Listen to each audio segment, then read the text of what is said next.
وَلَقَدْ يَسَّرْنَا الْقُرْآنَ لِلذِّكْرِ فَهَلْ مِن مُّدَّكِرٍ ان الحمد للہ وحدہ والصلاة والسلام علی من لا نبی بعدہ۔ سورۃ الانعام آیات 4 اور 5۔ اعوذ باللہ السمیع العلیم من الشیطان الرجیم۔ وما تأتیہم، اور نہیں آتی ان کے پاس، من آیت من آیات ربہم، ان کے رب کی نشانیوں میں سے کوئی نشانی، الا مگر کانوا عنہا، وہ ہوتے ہیں اس سے معرضین، منہ پھیرنے والے۔ فقد، تو تحقیق بلا شبہ، کذبوا، انہوں نے جھٹلایا، بالحق، حق کو، لما جاءہم، جب ان کے پاس آیا، فسوف، تو ان قریب، یاتیہم، آ جائیں گی ان کے پاس، انباء، خبریں، ما کانوا بہ یستہزئون، اس کی کہ جس کے ساتھ وہ مذاق اڑایا کرتے تھے، جس کا وہ مذاق اڑاتے تھے۔ پچھلی آیات میں اللہ تبارک و تعالی نے اپنی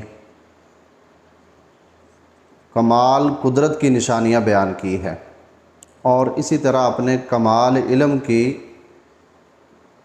علم کو بیان کیا ہے۔ تو یہ بیان جو ہے یہ انسان کی توجہ چاہنے کے لیے ہے کہ انسان ان پہ غور و فکر کرے اور اپنے خالق، مالک اور رازق کو پہچانے۔ تو جو رب کا انکار کرنے والے ہیں، اس کی طرف سے رسول جو مبعوث ہوئے اس کا انکار کرنے والے، اور اللہ کی طرف سے جو کتابیں نازل ہوئی ہیں ان کتابوں کا انکار کرنے والے، حتیٰ کہ اللہ کے وجود کا انکار کرنے والے، تو ان کے لیے اللہ تبارک و تعالیٰ نے بہت آفاقی نشانیاں ان کے سامنے پیش کی ہے کہ ذرا ان پہ غور و فکر کرو اور بتاؤ کہ اس کا نتیجہ کیا نکلتا ہے، کیا اللہ تبارک و تعالیٰ کا وجود اس سے ثابت ہوتا ہے یا نہیں ہوتا۔ تو اللہ تبارک و تعالیٰ فرماتے ہیں کہ جب بھی ان کے پاس ان کے رب کی طرف سے جو اس کی نشانیاں ہیں، ان نشانیوں میں سے کوئی بھی نشانی آتی ہے تو اس سے وہ منہ پھیرنے والے ہوتے ہیں۔ اب آیتن ایسی دلیل کو کہتے ہیں جب انسان ایک دعویٰ کرے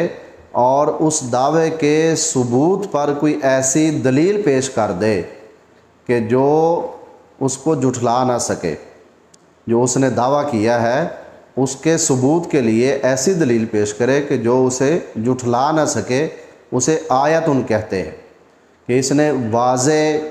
ثبوت پیش کر دیا، اس نے واضح دلیل دے دی ہے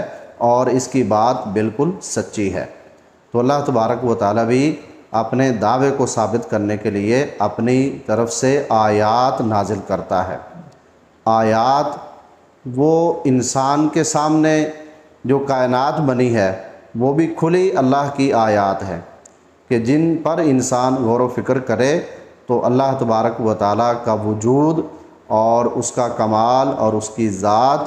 اور اس کے اختیارات اور تمام معاملات کی تدبیر میں صرف اور صرف اللہ تبارک و تعالیٰ ہی معلوم ہوگا۔ تو یہ قدرتی نشانیاں ہیں، سورج ہے، چاند، ستارے، زمین، آسمان، ہوائیں، اور اس میں جو نظام اللہ تبارک و تعالیٰ نے ترتیب دیا ہے، یہ سب اللہ کی نشانیاں ہیں۔ اسی طرح اللہ تبارک و تعالیٰ کی طرف سے رسول آتے ہیں، تو رسول کی رسالت کو ثابت کرنے کے لیے جو ان کو معجزات دیے جاتے ہیں وہ بھی نشانیاں ہیں، اور اسی طرح پھر رسول کی اپنی خود ذات وہ بھی اللہ کی طرف سے ایک نشانی ہوتی ہے جو بالکل بے عیب ہوتی ہے، اور اس میں کسی قسم کا کوئی نقص وہ بالکل نہیں ہوتا۔ تو اسی طرح انسان خود، انسان کا اپنا سسٹم اور اس کی جان اور اس کا جسم، یہ بھی اللہ تبارک و تعالیٰ کی طرف سے ایک نشانی ہے جو اس کے وجود کو ثابت کرتی ہے۔ تو لیکن جو کافر ہیں جنہوں نے طریقہ یہی اپنا لیا کہ ہم نے انکار ہی کرنا ہے، تو اللہ تبارک و تعالیٰ فرماتے ہیں کہ ان کے پاس جتنی بھی نشانیاں آئی ہیں انہوں نے ان پر کوئی غور و فکر نہیں کیا، ان نشانیوں کی طرف کوئی توجہ نہیں دی۔ ہاں مورزین یعنی اعراض کرنے والے ہی ثابت ہوئے ہیں۔ اس کے بعد اللہ تبارک و تعالیٰ فرماتے ہیں فَقَدْ كَذَّبُوا بِالْحَقِّ لَمَّا جَاءَهُمْ، ان کے پاس حق بات پہنچ گئی اور حق بات کی دعوت بھی اللہ کے رسول صلی اللہ علیہ وسلم لے کر آئے، لیکن انہوں نے اس کا انکار کیا۔ قرآن مجید حقائق بیان کرتا ہے، اور جو ان حقیقتوں کو نہیں مانتا وہ سب سے بڑا گمراہ ہے۔ اس لیے اللہ تبارک و تعالیٰ نے ایسے ایسے دلائل ان کے سامنے رکھ دیے کہ کوئی عقل سلیم والا، درست عقل والا، وہ اقرار کیے بغیر پیچھے ہی نہیں ہٹ سکتا تھا، لیکن جنہوں نے انکار کیا انہوں نے عقل سے کام نہیں لیا، تو انہوں نے حق بات کو جھٹلا دیا، رسول صلی اللہ علیہ وسلم کی دعوت کو بھی جھٹلا دیا۔ تو اللہ تبارک و تعالیٰ فرماتے ہیں فَسَوْفَ يَأْتِيهِمْ أَنْبَاءُ مَا كَانُوا بِهِ يَسْتَهْزِئُونَ،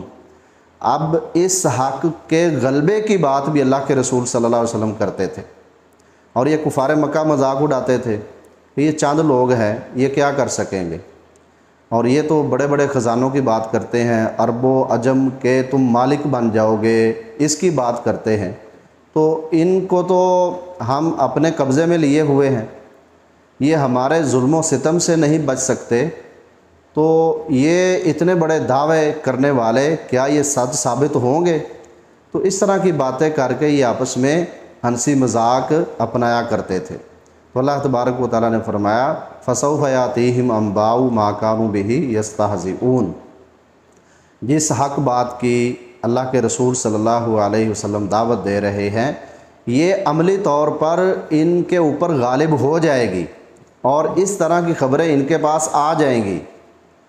کہ جن باتوں کے متعلق یہ سوچ کر اب ان کا مذاق اڑا رہے ہیں۔ اور پھر ایسے ہی ہوا کہ اللہ کے رسول صلی اللہ علیہ وسلم پر یہ جو سورۃ الانعام نازل ہوئی ہے، یہ مکی زندگی کے بالکل آخر میں نازل ہوئی ہے، ہجرت کے 1 سال پہلے یہ سورۃ الانعام نازل ہوئی ہے، اور اس کی 6 آیات کے سوا ساری مکی صورت ہے۔ تو اس میں اللہ تبارک و تعالیٰ فرما رہے ہیں فَسَوْفَ يَأْتِيهِمْ أَنْبَاءُ مَا كَانُوا بِهِ يَسْتَهْزِئُونَ، ایسی خبریں ان کے پاس آ جائیں گی کہ جن کو وہ بیان کر کے مذاق اڑایا کرتے تھے۔ پھر اللہ کے رسول صلی اللہ علیہ وسلم مکہ سے ہجرت کر کے مدینہ آتے ہیں، اور حبشہ میں جو مسلمان جا چکے تھے، مقیم ہو چکے تھے، پھر ان کو بھی بلا لیا گیا، اور مدینہ میں اللہ تبارک و تعالیٰ نے پھر ان کو غلبہ دیا، اور جو پہلی جنگ کفار کے ساتھ ہوئی جنگ بدر، اس کی خبریں پھر تمام طرف پھیل گئی، اور مسلمانوں کا غلبہ اور ان کی قوت، اس پر لوگ تعجب کرنے لگے، اور اس کے بعد پھر اللہ کے رسول صلی اللہ علیہ وسلم کو غلبہ ہی حاصل ہوتا رہا ہے، اور پھر مکہ بھی فتح ہو گیا۔ تو آپ صلی اللہ علیہ وسلم کی زندگی میں اسلام کو اللہ تبارک و تعالیٰ نے غالب کر دیا، اور اس صورتحال کے متعلق جو اللہ کے رسول یہ بتاتے تھے، مکہ میں لوگ اس کا مذاق اڑایا کرتے تھے۔ تو بہت ساری اللہ تبارک و تعالیٰ نے آیات، رسولوں کے ذریعہ سے معجزات اور بہت سارے دلائل دے دیے کہ یہ بات حق اور سچ ہے، اس کے مطابق اپنے آپ کو اپناؤ، اس کے مطابق اپنے آپ کو چلاؤ، لیکن وہ انکار کرتے رہے، اور ان کے سامنے حق بات بھی واضح ہوتی رہی، لیکن پھر بھی انکار کا ہی رویہ انہوں نے اختیار کیا، اور آخرکار کیا ہوا کہ ان کا نتیجہ تباہی اور بربادی کے سوا کچھ نہیں ہوا۔ اللہ تبارک و تعالی ہمیں ہدایت اور اس کے مطابق عمل کی توفیق عنایت فرمائے۔ وما علیہ الا البلاغ۔